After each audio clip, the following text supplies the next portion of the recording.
আজ আপনাদের নিয়ে যাব আকালিপুরের জাগ্রত গুহ্যকালী মন্দিরে। মহাভারতের জরাসন্ধ থেকে শুরু করে কাশীর রাজা চৈত সিং এবং পরবর্তীতে ব্রিটিশ গভর্নর ওয়ারেন হেস্টিংসের চোখ এড়িয়ে কিভাবে এই প্রাচীন কোষ্ঠী পাথরের বিগ্রহ নিয়ে এলেন মহারাজ নন্দকুমার, কেনই বা মন্দির শেষ করার আগেই ইংরেজরা ফাঁসি দিল মহারাজা নন্দকুমারকে, জানতে হলে সম্পূর্ণ ভিডিওটি দেখতে থাকুন এবং মায়ের অলৌকিক মহিমার সাক্ষী থাকুন।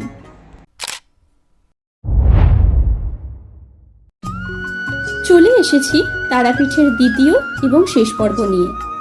প্রথম পর্বে আপনারা দেখেছেন অশেষ ভোগান্তির পর অবশেষে তারাপীঠ পৌঁছানো এবং সন্ধ্যেতে মায়ের আরতি দর্শন। পৌঁছে পুজো দিয়ে হোটেলে ফিরতে ফিরতে বেশ রাত হয়ে গেছিল আর শরীরেও জোর ছিল না, ফলে রাতে আর আপনাদেরকে হোটেলটা দেখানো সম্ভব হয়নি। তাই দিনের আলোতে হোটেলটি দেখালাম। হোটেলটি আহামরি কিছু নয়, খুব সাধারণ মানের এবং ভাড়াটাও যথেষ্টই কম। আমাদের প্রতিটি নন এসি রুমের ভাড়া নিয়েছিল 500 টাকা করে।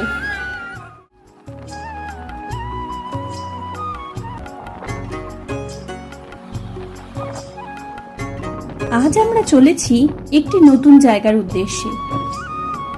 আজ যাব তারাপীঠ থেকে প্রায় 25 কিলোমিটার দূরে অবস্থিত আকালিপুর গুহ্যকালী মন্দিরে পুজো দিতে। লোকশ্রুতি অনুযায়ী 300 বছরেরও বেশি প্রাচীন এই বিচিত্র এবং ভয়ঙ্কর সুন্দর গুহ্যকালী মূর্তিটি কিন্তু মহারাজা নন্দকুমার তৈরি করেননি। এটি আসলে মহাভারতের মগধরাজ জরাসন্ধের আরাধ্য দেবী ছিলেন। বেলা 10টা বাজে, আমরা এখন বেরিয়ে ফিরেছি নলাটির দিকে। নলাটির থেকে ঘুরে আসবো, ঘুরে এসে মায়ের ভোগ খাবো, বেরিয়ে তারপরে ব্যাক টু ফ্যামিলি বাড়ি যেতে হবে। ফেরার টিকিটও নেই যথারীতি, জানি না কীভাবে যাবো ট্রেনে, দেখা যাক কী হয়। বহু হাত ঘুরে এই মূর্তিটি অবশেষে কাশীর রাজা চৈত সিং এর কাছে আসে, কিন্তু গভর্নর জেনারেল ওয়ারেন হেস্টিংস যখন এই অমূল্য কোষ্ঠী পাথরের মূর্তিটি ইংল্যান্ডে পাচার করার জন্য চেষ্টা করতে থাকেন, তখন সেটিকে বাঁচানোর জন্য গঙ্গা বক্ষে এর বিসর্জন দেওয়া হয়। দেবী মহাকালীর পরম ভক্ত মহারাজা নন্দকুমার স্বপ্নাদেশ পেয়ে এই মূর্তি উদ্ধার করেন এবং নৌকাযোগে নিজের জন্মস্থান বীরভূমে নিয়ে আসেন। সেদিন সকালবেলা দ্বারকা নদীর ব্রিজের পাশ থেকে আমরা অটো করে নিয়েছিলাম। আমাদের ভাড়া পড়েছিল 1200 টাকা মতো। 1772 সালে নন্দকুমার মন্দির নির্মাণ শুরু করলেও তা শেষ করে যেতে পারেননি। তার আগেই ইংরেজরা জালিয়াতির মিথ্যে অভিযোগে 1775 সালে মহারাজা নন্দকুমারকে ফাঁসি দেন, যা ভারতীয় ইতিহাসের প্রথম জুডিশিয়াল মার্ডার বা আইনি হত্যাকাণ্ড। আকালিপুর গ্রামটি নলহাটি সাব ডিভিশনের অন্তর্গত।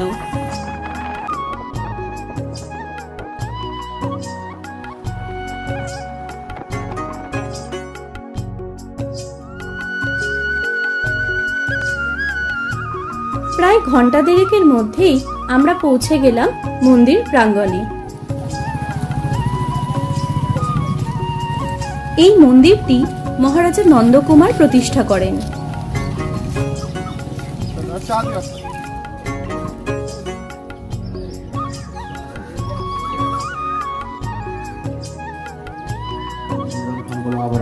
পুষ্পমাল্যম ওম জয়ন্তী মনকালী পুষ্পকালী দুর্গা শ্রী সমাধি সদা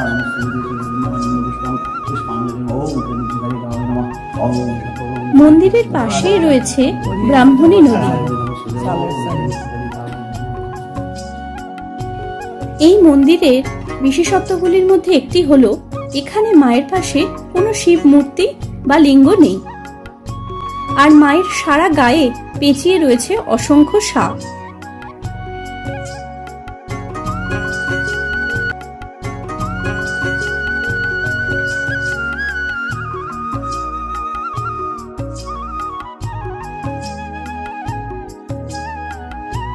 মা এখানে খুবই জাগ্রত।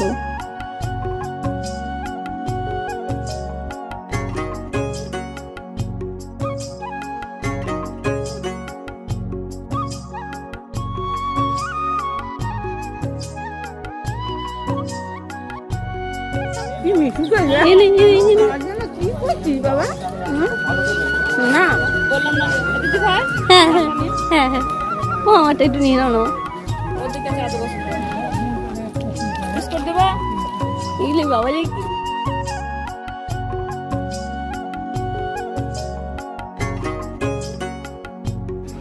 এরই মধ্যে আমার ছানাটার সাথে এই দুটো ছাগল ছানার বেশ ভাব হয়ে গেছে।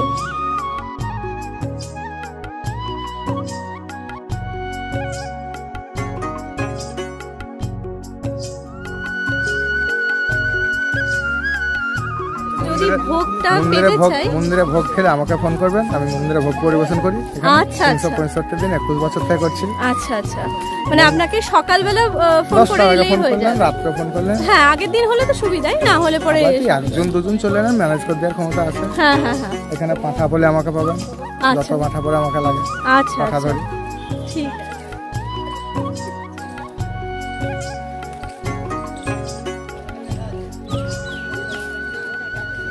চলুন এখানকার স্থানীয় মানুষদের থেকে জেনে নিই এই শতাব্দী প্রাচীন মন্দিরের ইতিহাস।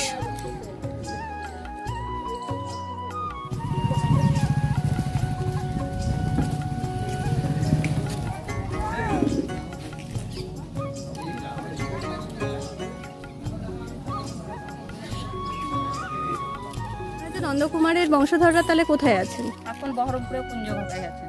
আচ্ছা তো এই মন্দিরটা অ্যাকচুয়ালি কত বছরের পুরনো? এই মন্দিরটা হচ্ছে আসলে পুরনো 300 বছর পর। 300 বছর কার মানে এখানে কি বলছিলেন এই নদী এটা তো নদী বললেন এই ব্রাহ্মণী নদী।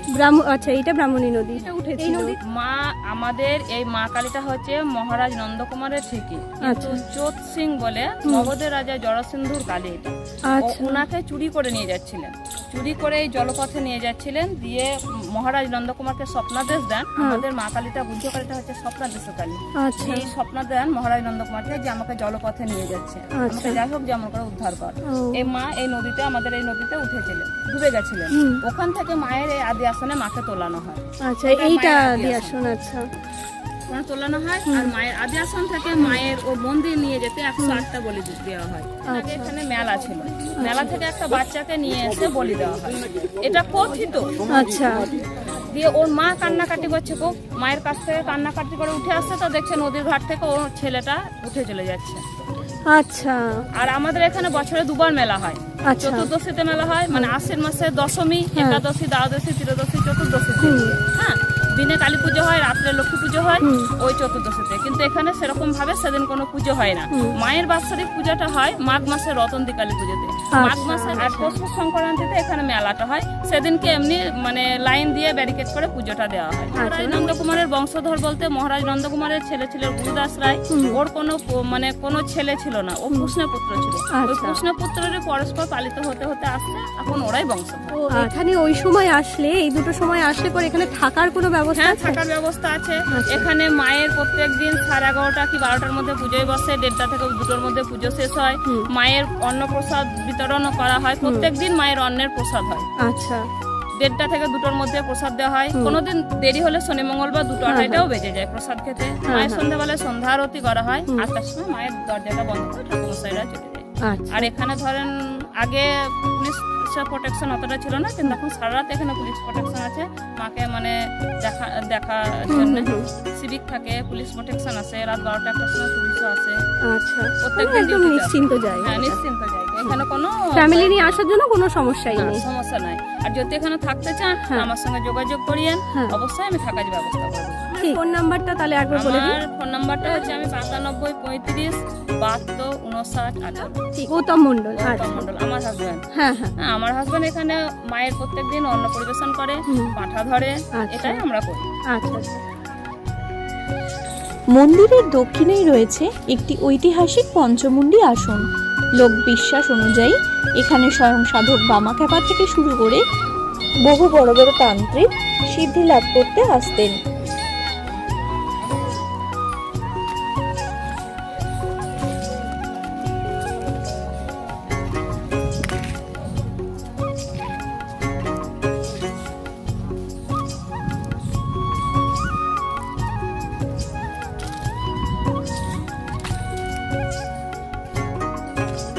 এখানে বাচ্চাদেরও সমাধি দেওয়ার ব্যবস্থা আছে।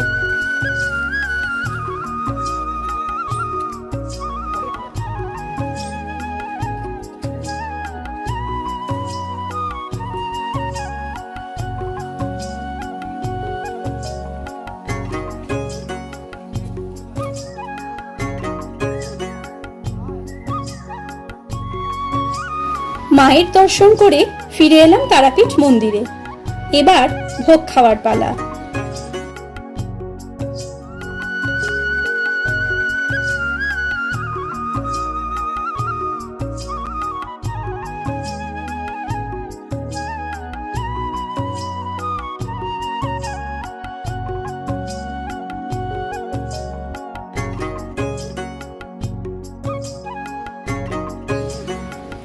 ভোগ খাওয়ার জন্য আলাদা করে বসার জায়গা রয়েছে মন্দিরের পুকুরের পাশে।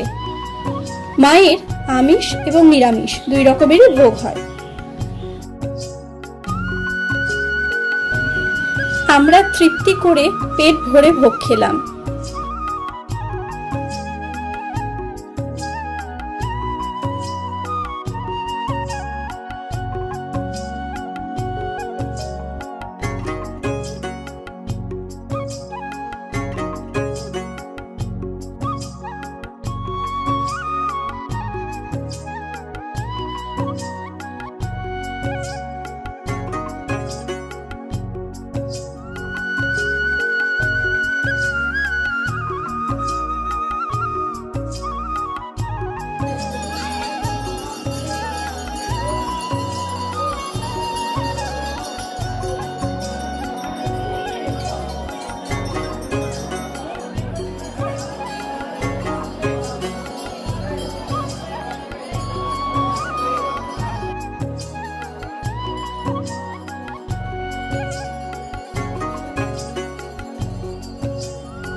দিন ফুরালো, এবার ফেরার পালা। ফেরার সময় আমরা ট্রেন না পাওয়ায় একটা গাড়ি শেয়ার করে বর্ধমানে চলে আসি এবং সেখান থেকেই লাস্ট বর্ধমান লোকাল ধরে হাওড়ায় পৌঁছই।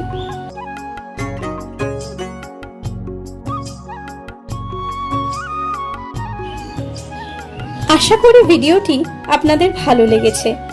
ভিডিওটি ভালো লাগলে লাইক এবং শেয়ার করবেন, এটাই আশা করব।